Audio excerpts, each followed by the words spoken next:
बड़े दर्द के साथ मैं कहना चाहता हूं, आंदोलन खड़ा करने का काम 26-27 में दिल्ली लाने का काम वीएम सिंह का था।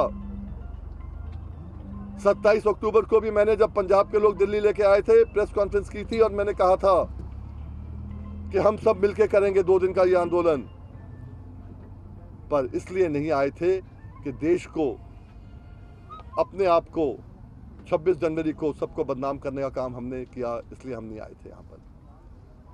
हम आए हैं केवल और केवल अपने, जब वापस जाएं, धान का पूरा रेट मिले, गन्ने का पूरा रेट मिले, हमारा ब्याज मिले और हम पे एक भी केस ना लगे घर जाने के बाद, इसलिए यहां पर आए थे। ये वार्ता में हुई नहीं कोई बातें। इसलिए इस आंदोलन से, जो इनका आंदोलन है, हम इनको शुभकामनाएं देते हैं। ना तो इन्होंने पहले कहा था वीएम सिंह हमसे अलग है, कोई दिक्कत नहीं है मुझे। हमने सपोर्ट किया, गाजीपुर ने पूरा सपोर्ट किया, और जैसे मैंने कहा 2-3 दिन के अंदर जो बाकी लोगों को आना है, आज हमारे निर्णय के बाद उनको भी सोचना पड़ेगा कि वापस आना चाहते हैं नहीं आना चाहते। हमारा निर्णय स्पष्ट है। वीएम सिंह, राष्ट्रीय किसान मजदूर संगठन, इस आंदोलन को यहीं पर ही अलविदा कहते हुए अगले आंदोलन में, जिसमें उत्तर प्रदेश पूरी भूमिका निभाएगा, और उत्तर प्रदेश में हमें, मुझे देखना है, चाहे कोर्ट के माध्यम से, चाहे सरकार के माध्यम से, अगले साल जो आपका धान का पैसा मिले, पूरा रेट मिले, वो मुझको देखना है। मेरी जिम्मेवारी भी आती है। आंदोलन को लीड करने की जिम्मेवारी इतनी नहीं आती कि मैंने ये किया, मैंने वो किया, मैंने जो है बैरियर तोड़े, मैंने फलां किया, बक्कल उखाड़ दिया। ये काम नहीं है। काम यह है जिंदगी बेहतर कैसे बने, और इसलिए मैं वचनबद्ध हूं कि धान का, गन्ने का, जो जो चीजें रह गई हैं, मुझे वो काम करना है, और इस आंदोलन को जो 20 साल पहले मैंने चालू किया था, इसको आगे लेते हुए इसको अंजाम तक हमें पहुंचाना है। इस किसान आंदोलन से, जो पिछले 2 महीने से चल रहा था, खुद को अलग किया है, और अगर किया है तो क्यों? कल की जो घटनाएं हुई हैं, खास तौर पे गाजीपुर से जो हमें डेजिग्नेटेड रूट मिला था, उससे अलग हट के बैरियर तोड़ के जाने का काम जो किया गया है। अलग बात है कुछ लोगों को गुमराह किया गया कि नहीं वीएम सिंह भी वहां चला गया, फलां चले गए, वहां चले गए, वगैरह वगैरह। इशू यह है कि जब आप आते हैं किसी पीड़ा लेके डॉक्टर के पास, अस्पताल में आते हैं, तो अस्पताल को तोड़ने का काम नहीं करते आप मल्लम पट्टी कराने का काम करते हैं। हम दिल्ली में मल्लम पट्टी कराने आए थे कि हमें धान का रेट 900 मिल रहा है, हमें पूरा रेट मिलना चाहिए। हमें गन्ने का रेट नहीं मिल रहा है, हमें 1.5 गुना लागत का दाम मिलना चाहिए।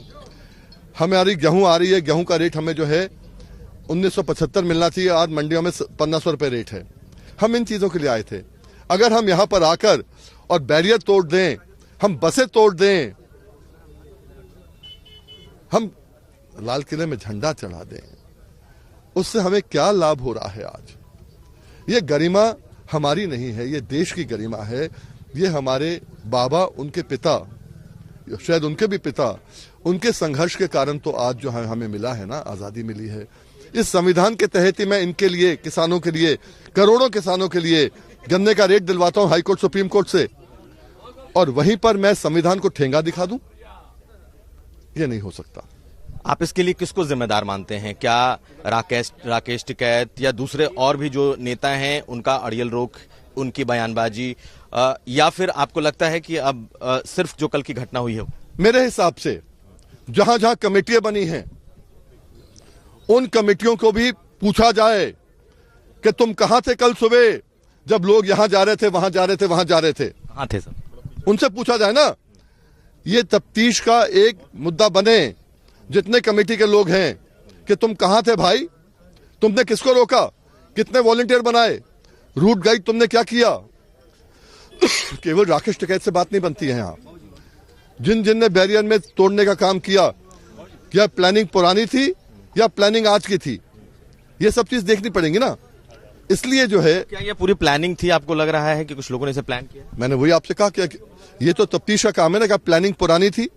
अगर आप कह रहे हो कि झंडा फहराने की बात पुरानी थी, उस पर अवार्ड भी मिला है, तो चांस ये भी है कि ये प्लानिंग हो सकती है पुरानी।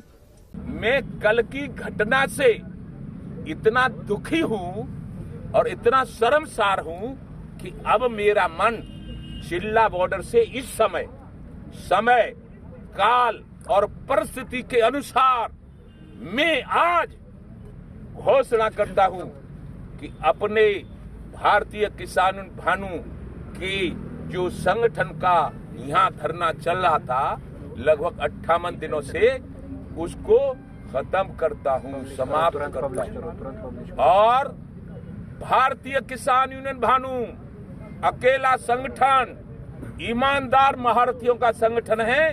हमारे सब कार्यकर्ता ईमानदार हैं। इसलिए देश के किसानों को ये आगाह करना चाहता हूं कि वो भारतीय किसान यूनियन भानु पर विश्वास करें और उनके हित में और उनके संरक्षण में और उनके जो भावना होंगी उनके लिए भारतीय किसान यूनियन हमेशा संघर्षरत रहेगा।